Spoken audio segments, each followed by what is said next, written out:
செஞ்சூர் அம்மன் செய்திகள்.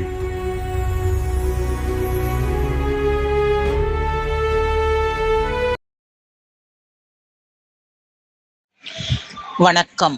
மகாகவி பாரதியார் கட்டிடம் மற்றும் அமைப்பு சாரா தொழிலாளர்கள் சங்கத்தின் புதிய கிளை திறப்பு விழாவில் திமுக தலைமை பொதுக்குழு உறுப்பினர் பாசே குணசேகரன் கலந்து கொண்டு பெயர் பலகையை திறந்து வைத்தார்.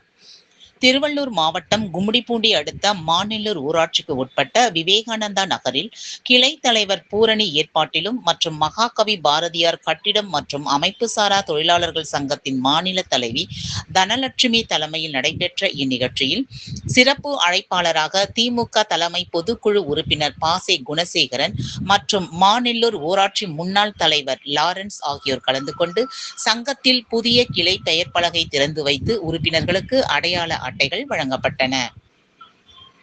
பின்னர் இந்நிகழ்ச்சியில் பேசிய மகாகவி பாரதியார் கட்டிடம் மற்றும் அமைப்பு சாரா தொழிலாளர் சங்க மாநில தலைவி ஜி தனலட்சுமி தெரிவிக்கையில், ஒவ்வொரு தொழிலாளர்களும் தங்களை நலவாரியத்தில் உறுப்பினர்களாக கட்டாயமாக பதிவு செய்ய வேண்டும் எனவும், அப்படி செய்வதன் மூலமாக அவர்களின் தொழில் பாதுகாப்பு உறுதிப்படுத்தப்படுவதாகவும், மேலும் தமிழக அரசு வழங்கப்பட்டு வரும் பல்வேறு திட்டங்களையும் நலத்திட்ட உதவிகளையும் அனைத்து சலுகைகளும் அனைவரும் பெற முடியும் என சங்க உறுப்பினர்கள் மத்தியில் உரையாற்றினார்.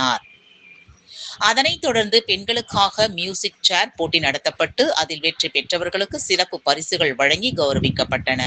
இந்நிகழ்ச்சியில் மாநில செயலாளர் கே நடராஜன், பொது செயலாளர் ஆர் கோபாலகிருஷ்ணன், குணச்செல்வி, பொருளாளர் கோமலா, துணைத் தலைவர் ஜானகி, துணை செயலாளர் சரிதா உள்ளிட்ட சங்க நிர்வாகிகள் கலந்து கொண்டனர்.